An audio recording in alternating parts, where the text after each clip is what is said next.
Hi guys and welcome back on GSM-ABC YouTube channel. In this tutorial I will show you how to enable always on display on your Huawei Watch GT 3.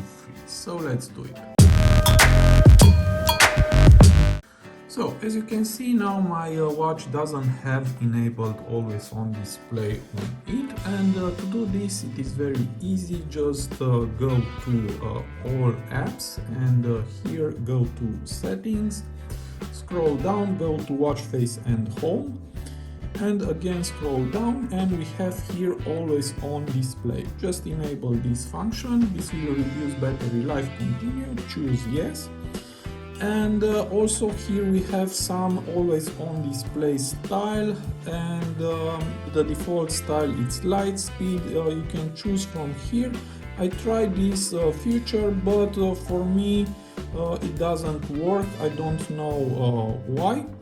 And now let's go back to our watch and just wait for a few seconds.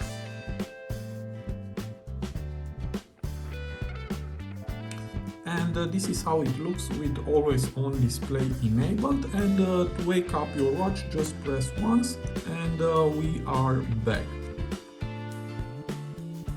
Let's do it again. So I hope this tutorial to be useful for you, and see you to the next. Have a nice day.